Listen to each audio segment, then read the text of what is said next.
بسم الله الرحمن الرحيم. إن الحمد لله نحمده ونستعينه ونستغفره ونعوذ بالله من شرور أنفسنا ومن سيئات أعمالنا، من يهده الله فلا مضل له ومن يضلل فلا هادي له، وأشهد أن لا إله إلا الله وحده لا شريك له، وأشهد أن محمدا عبده ورسوله صلى الله عليه وعلى آله وسلم. يا أيها الذين آمنوا اتقوا الله حق تقاته ولا تموتن إلا وأنتم مسلمون. يا أيها الناس اتقوا ربكم الذي خلقكم من نفس واحدة وخلق منها زوجها وبث منهما رجالا كثيرا ونساء، واتقوا الله الذي تساءلون به والأرحام إن الله كان عليكم رقيبا. يا أيها الذين آمنوا اتقوا الله وقولوا قولا سديدا يصلح لكم أعمالكم ويغفر لكم ذنوبكم، ومن يطع الله ورسوله فقد فاز فوزا عظيما. أما بعد، فإن أصدق الحديث كتاب الله، وخير الهدي هدي محمد صلى الله عليه وسلم، وشر الأمور محدثاتها، وكل محدثة بدعة، وكل بدعة ضلالة، وكل ضلالة في النار. أما بعد، أيها الإخوة والأخوات، أخذنا في الدرس الماضي في هذا الكتاب أن المنهج السلفي ليس حزبا من الأحزاب، وإنما هو طريق، منهج، هو طريق الله المستقيم ومنهاج نبيه صلى الله عليه وسلم، وهو الدين الأصل، كما قال سبحانه وتعالى: وأن هذا صراطي مستقيما فاتبعوه ولا تتبعوا السبل فتفرق بكم عن سبيله. وذكرنا أن النبي صلى الله عليه وسلم خط يوما خطا مستقيما في الأرض، ثم خط عن يمينه وعن شماله خطوطا قصيرة مائلة، ثم تلا قول الله تعالى: وأن هذا صراطي مستقيما فاتبعوه لا تتبعوا السبل، فقال إن الخط المستقيم هو صراط الله، والخطوط القصيرة الممالة هي السبل، وعلى رأسها كل واحد منها شيطان يدعو إلى نفسه وإلى نار جهنم. فالمنهج السلفي هو صراط الله المستقيم، وكل ما خالف هذا الطريق الذي أوحاه الله عز وجل للنبي صلى الله عليه وسلم فإنه طريق مبتدع شيطاني. وكان قد ذكر الشيخ محمد أمان رحمه الله أنه على المسلم وعلى طالب العلم أن يطلب العلم من مصادره، وأن يسلك المنهج السلفي والطريق النبوي، وهو طريق القرآن والسنة على فهم سلف الأمة، وأن يبتعد كل البعد عن مناهج الزيغ وسبل وطرق البدع والضلال. فقال رحمه الله: ولا ينبغي لطالب العلم أن ينصب نفسه داعية لتلك الحركات والجماعات على حسابها وباسمها وتحت نظمها ولوائحها الخاصة، موافقة للسنة أو مخالفة، وهو لم ينضج بعد علمه وعقله. ومثل هذا الانتماء من العراقيل المعوقة في سبيل تحصيل العلم النافع الخالص لله وحده. وهذه الانتماءات من الأمور التي تفسد القلوب وتقضي على معنى الحب في الله والبغض في الله، وهو معنى يجب أن يسود بين المسلمين. نعم. Donc, on avait vu dans le cours dernier que la voie des pieux prédécesseurs, la voie de la salafiyya, ce n'est pas un groupe, ce n'est pas un parti. C'est la religion de l'islam sous sa forme première.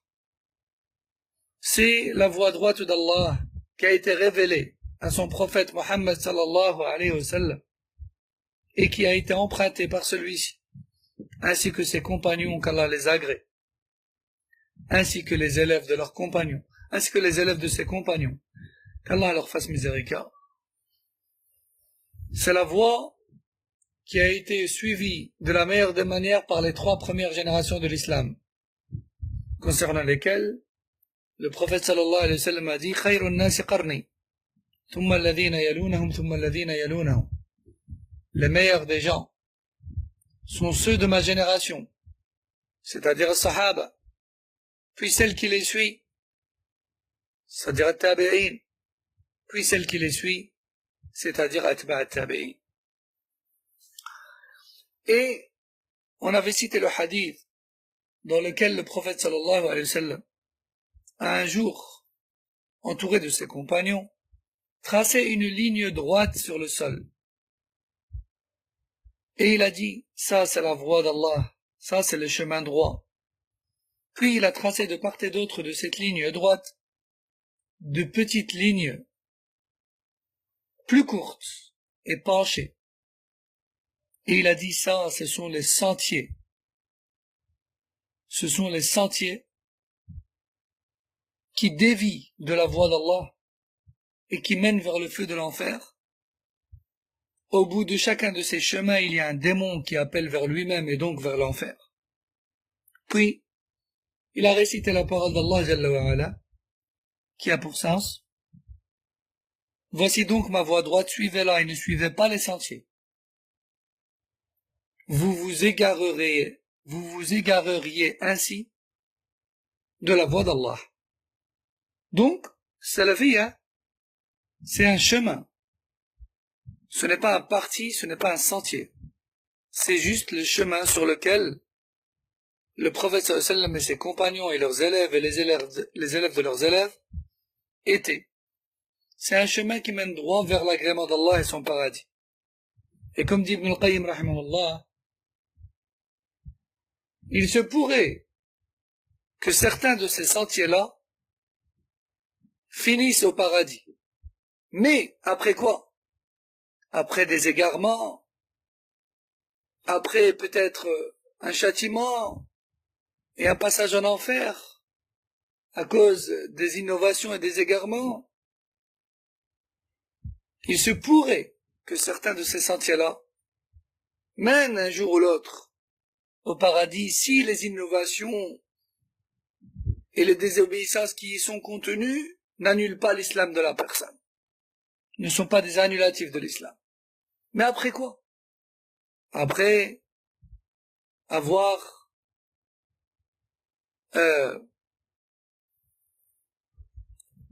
expié ses fautes et ses égarements. Tandis que le chemin le plus court et le plus rapide qui mène droit vers l'agrément d'Allah et son paradis, c'est le Coran et la Sunna, avec l'interprétation du prophète sallallahu alayhi wa sallam et de ses compagnons, ainsi que des 2 générations qui les ont suivis. Cheikh Mohammed Aman, rahimahullah, a également insisté sur l'importance pour le musulman, et plus précisément encore pour l'étudiant en sciences, de rechercher cette science religieuse dans sa véritable source, c'est-à-dire le Coran et la Sunna, avec l'interprétation des pieux prédécesseurs. Tout comme il a mis en garde contre les méthodologies et les mouvances et les groupes d'innovation et d'égarement. Il a dit, rahmahullah, l'étudiant en sciences doit s'éloigner de toute affiliation à ces mouvances et ces groupes qui ne sont pas ou qui ne suivent pas la voie du prophète sallallahu alayhi wa sallam et ses compagnons, plutôt qui sont bâtis sur des règles et des fondements qui sont autres que ceux du prophète sallallahu alayhi wa sallam et ses compagnons. Et chaque mouvance, et chaque groupe, et chaque parti a des principes et a des buts. Hein? Des buts tous différents les uns des autres. Contrairement aux gens de la sunna et du groupe qui, eux, leur seul but, c'est l'agrément d'Allah et son paradis. Si on prend les Ikhwan, par exemple, leur but, c'est le pouvoir et l'argent. Le pouvoir et l'argent. Et même la personne qui a le moins de science aujourd'hui peut le voir à l'œil nu. Hein? Donc le cheikh dit, l'étudiant en sciences doit s'écarter et s'éloigner le plus possible de toutes ces mouvances et ces organisations. Peu importe leur étendard et leur nom. Peu importe ce dans quoi elles sont en accord avec la sunna ou en désaccord. Et entre parenthèses, je donne un exemple. Chez nous, ici au nord, l'université d'Averroès, que beaucoup de musulmans considèrent malheureusement comme étant une université islamique, ils y inscrivent leurs enfants en les croyant protégés du kufr. Mais en réalité, la triste vérité, c'est que beaucoup de ces enfants-là ont glissé dans les innovations et les organisations secrètes et dangereuses, ou encore dans l'autre sens, ils ont glissé dans, donc le premier groupe a glissé dans les ambiguïtés, ou encore malheureusement dans les passions et les désirs malsains de cette vie mondaine. Combien de parents viennent pleurer en disant « J'ai mis mon fils, j'ai mis ma fille dans cette école afin qu'il prie à l'heure, afin qu'elle porte le voile, afin que ceci ou cela. » Mais au final, elle a enlevé le voile. Au final, elle a des relations hors mariage. Au final, elle a commis ceci, il a commis cela. Pourquoi? Car le but de ce genre d'école et d'organisation n'est pas de mener vos enfants vers la piété. Leurs buts sont tout autres. Donc je reviens au livre, Cheikh Mohammed Aman, rahimahullah, nous dit: ô toi, cher musulman, dont la raison n'est pas encore suffisamment mature, ni la science, détourne-toi de ce genre d'organisation, et de partis et de groupes, car ce n'est pas de cette manière que tu vas acquérir la science authentique de l'islam, et ce n'est pas de cette manière que tu vas faire en sorte que tes intentions soient purement pour Allah, subhanahu wa ta'ala. Et ce n'est pas dans ce genre d'organisation que tu vas apprendre à aimer pour Allah et détester pour Allah, donner et priver pour Allah, t'allier et te désavouer pour Allah. Et ce genre de choses doivent être, en vérité, enracinées et suffisamment bien comprises chez les musulmans. Or, aujourd'hui, malheureusement, ce n'est pas le cas.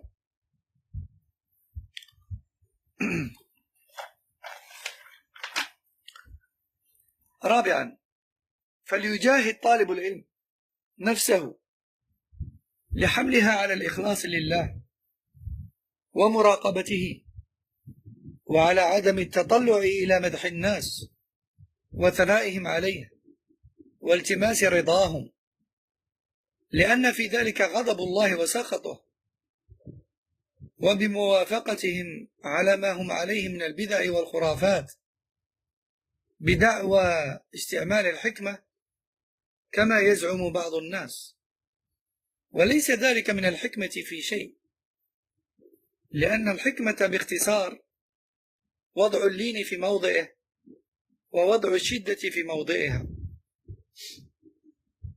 ولا ينبغي أن يغيب عن بال طالب العلم والداعية أن الذي مدحه زين وذمه شين هو الله وحده، وأما مدح المخلوق فلا ينفعك وذمه لا يضرك، فماذا أنت طالب بمداهنتك وتملقك إذن.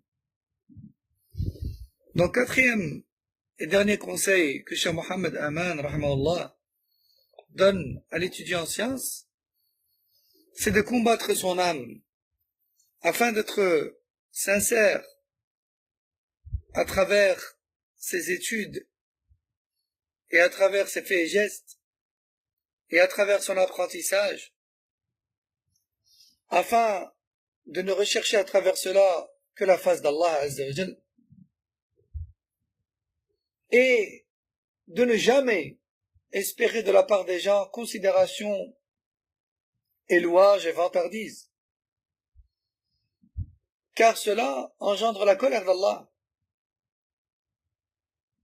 Et sache qu'en recherchant l'agrément des gens de l'innovation et des organisations égarées, en prétendant par là la sagesse,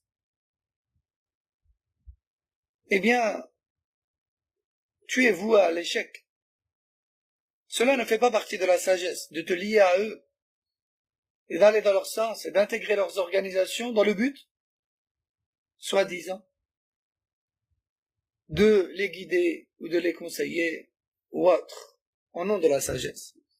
Car la sagesse, c'est le fait d'être doux et d'être dur quand il le faut et comme il le faut. Et non pas de t'engager dans ce genre d'organisation au nom de la sagesse. Car ils vont t'aveugler et t'égarer. Et il faut aussi que chacun d'entre nous garde en tête que le seul et unique dont les louanges sont signes de bien et le blâme est signe de mal, c'est Allah subhanahu wa ta'ala. Dit autrement, tu ne dois rechercher que la considération d'Allah et tu ne dois te sauver que du blâme d'Allah subhanahu wa ta'ala et rien d'autre. Alors à quoi bon sert d'intégrer ce genre d'organisation d'innovateurs et d'égarés? Et à quoi bon sert de les caresser dans le sens du poil? فلنعد إلى صلب الحديث بعد هذا الاستطراد. ذكر الشيخ قبل ذلك أن المشبهة فريقان، فريق يشبه الخالق بالمخلوق وهذا قد أخذناه، والآن مع الفريق الثاني وهم الذين يشبهون المخلوق بالخالق، والذين يمنحون سادتهم ومشايخهم كثيرا من صفات الله، أدركوا ذلك أو لم يدركوا، كالذين يعتقدون أن الشيخ المربي العارف بالله على حد تعبيرهم يعلم الغيب وما تخفي الصدور، والمريدين والدراوشة الكادحين في خدمته اتباعا لتعاليم تصدرها مشيخة الصوفية قديما وحديثا، والتي منها أنه على المريد أن يحفظ خواطر نفسه وخلجات ضميره في حضرة الشيخ المربي، لئلا يطلع الشيخ على تلك الخواطر في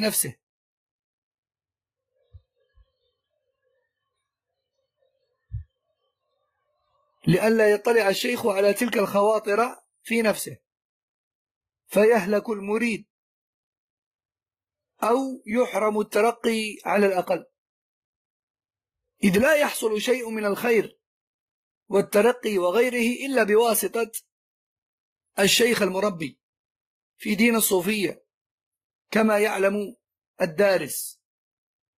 وهناك عندهم كلام يجري مجرى الأمثال، وهو قولهم: فليكن المريد بين يدي الشيخ كالميت بين يدي الغاسل، فاقد الإرادة والحركة إلا بتحريك الشيخ المربي فيما يهواه.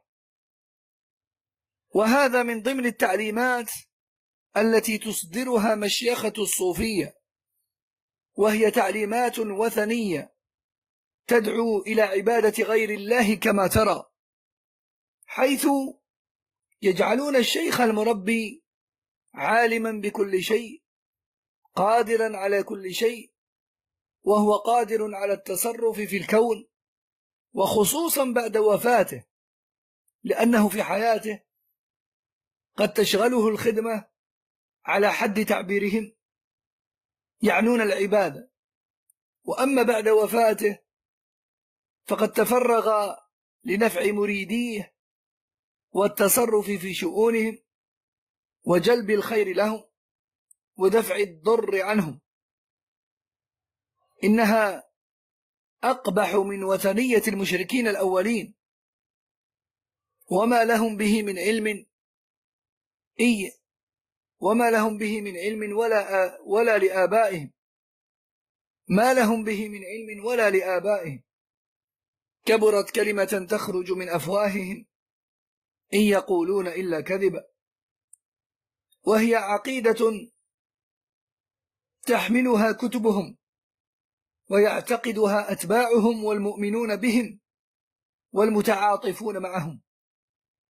وهذا النوع من التشبيه وإن كان لا يدركه كثير من الناس، ولكنه في واقعه تشبيه خطير وكفر بالله ورسوله وكتابه الذي يقول الله فيه: قل لا يعلم من في السماوات والأرض الغيب إلا الله. وهذا التشبيه هو دين المتصوف الغلاة الذين يصل بهم الغلو أحيانا إلى القول بالحلول بل بوحدة الوجود.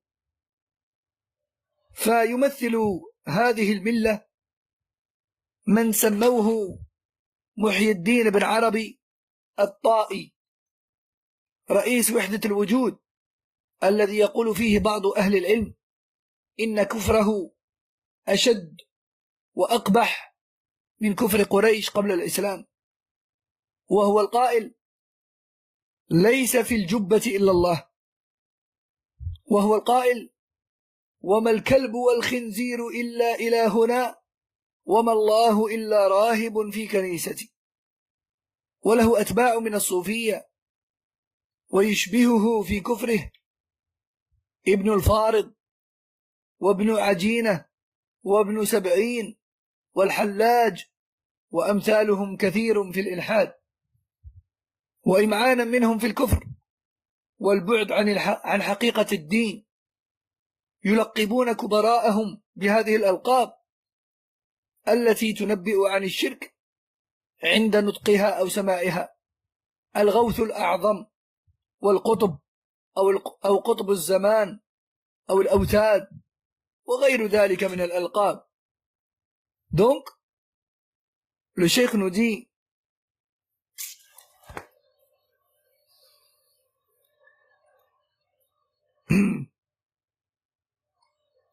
on avait vu dans les cours précédents donc que les anthropomorphistes, c'est-à-dire ceux qui prétendent une similitude entre Allah et les créatures, ou dit autrement encore et plus simplement, ceux qui font ressembler Allah aux créatures, sont de deux types. Le premier type sont ceux qui font ressembler le créateur aux créatures. Ceux qui font ressembler le créateur aux créatures. Et ça, on l'a traité et on l'a terminé. Voyons voir maintenant le deuxième groupe, qui est celui de ceux qui font ressembler cette fois-ci les créatures aux créateurs. Ils font ressembler dans le sens contraire, les créatures aux créateurs. Et le cheikh vise par là sauver ceux qui adorent leur shuyukh et les gourous de leur tariqa et qui prétendent que leur shuyukh et leur chef et leur gourou détiennent des attributs divins. Ces gens-là, en réalité, ce sont des anthropomorphistes. Ce sont des personnes qui font ressembler les créatures à Allah, qu'ils le veuillent ou non. Ils disent que leur shuyukh, éducateurs comme ils prétendent, parfaitement connaisseurs d'Allah comme ils prétendent, ils disent qu'ils connaissent l'invisible et qu'ils connaissent le futur et qu'ils connaissent le contenu des poitrines.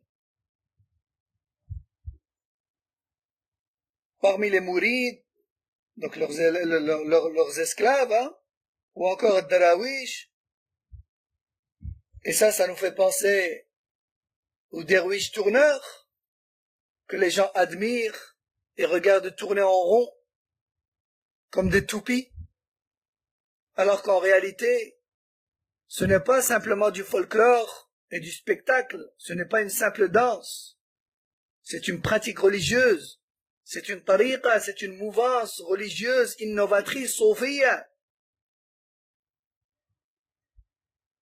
Ces gens-là ont leur manière de vénérer leur shuyukh. Cela c'est en tournant, d'autres c'est en sautant, d'autres c'est en se jetant par terre, d'autres c'est en se frappant, etc. Donc, ces gens-là en réalité adorent leur shuyukh et leur gourou et mettent en application à la lettre tous les ordres et les enseignements donnés et imposés par leur shuyukh et leur gourou. Et ajoutons à cela qu'ils ont pour obligation de ne surtout pas avoir une quelconque pensée négative ou intention négative en eux, en présence du cheikh, car ils le verraient, et de ce fait, ils risquent le péril, ou au minimum, ils risquent d'être privés de monter en degré et en échelon auprès du cheikh. Telle est la croyance et la religion de Soufia. D'ailleurs, ils ont un proverbe célèbre qui dit le mouride, c'est-à-dire le suiveur d'un cheikh ou d'une mouvance soufia, le mouride doit se laisser faire entre les mains de son gourou et de son cheikh, comme le mort se laisse faire entre les mains des laveurs. C'est-à-dire qu'il ne doit jamais faire objection, mais plutôt exécuter la moindre directive. Telle est la manière de pratiquer la religion chez Al-Mashayikh al-Soufiyya. Vous pouvez le dire, c'est clairement une doctrine idolâtre qui appelle à adorer autre qu'Allah tabaraka wa ta'ala, qui place leur shuyukh au-dessus de tout, au même niveau qu'Allah jalla wa ala.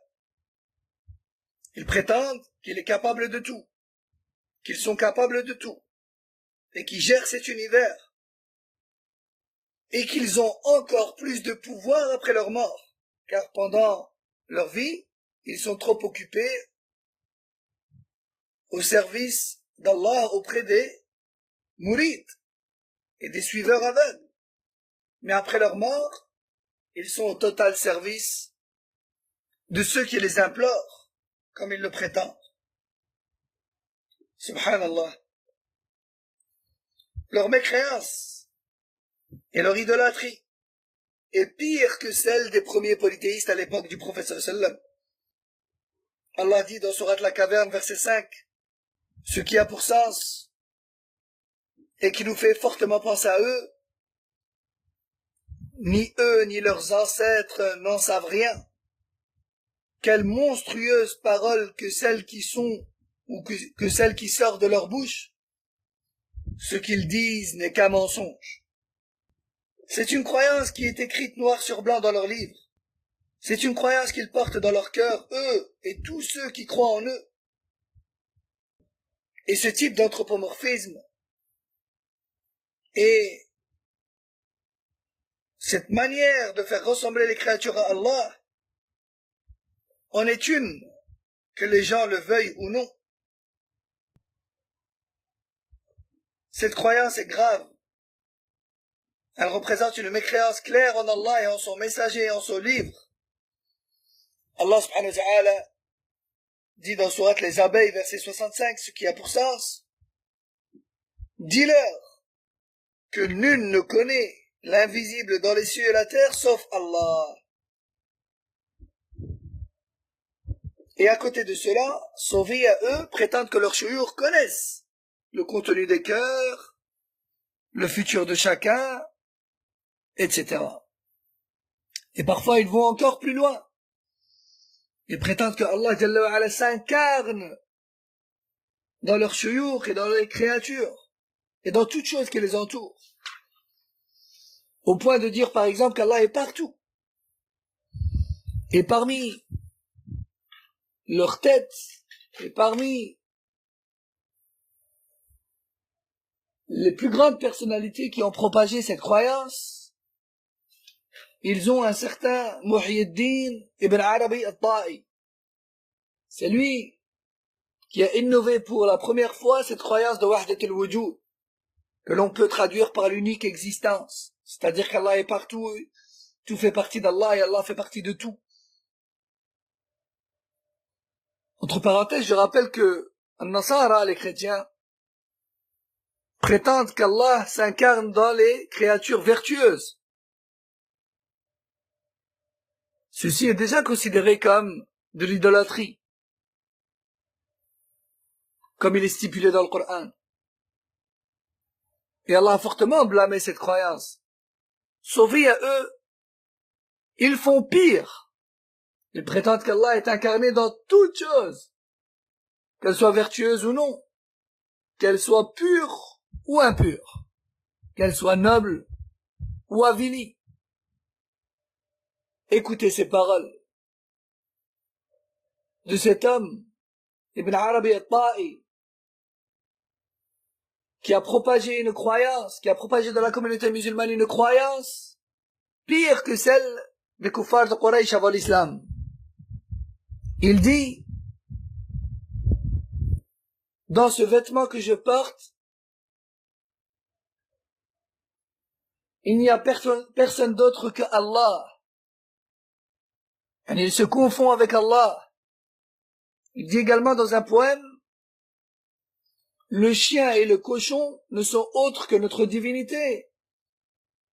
Et Allah n'est autre qu'un moine dans une église. Allahu Akbar. Cet homme, Ibn Arabi al-Ta'i, a beaucoup de suiveurs parmi Soufis. Et l'ont suivi en cela beaucoup de personnes, parmi lesquelles Ibn al-Farid, ainsi qu'Ibn Ajib, ainsi qu'Ibn Sab'in, ainsi que le Hallaj, et d'autres parmi les personnalités de l'athéisme et de la mécréance. Il déguisait toute cette croyance et l'emballait dans un emballage religieux islamique. De plus, ils appellent leurs shuyukh et leurs gourous avec des noms qui ne peuvent être autres que idolâtres et polythéistes. Ils les surnomment Al-Ghawth al-A'zam, le plus grand secours, ou encore Al-Qutb, ou bien Qutb al-Zaman, qui signifie le pôle et la direction vers laquelle doivent se tourner toutes créatures à notre époque. Ou encore il les surnomme les piliers, c'est-à-dire ceux vers lesquels tout doit revenir, et autres que cela parmi les surnoms. Et on va s'arrêter ici pour aujourd'hui, Inch'Allah. سبحانك اللهم وبحمدك أشهد أن لا إله إلا أنت استغفرك وأتوب إليك وصلى الله وسلم على نبينا محمد وعلى آله وصحبه. السلام عليكم ورحمة الله وبركاته.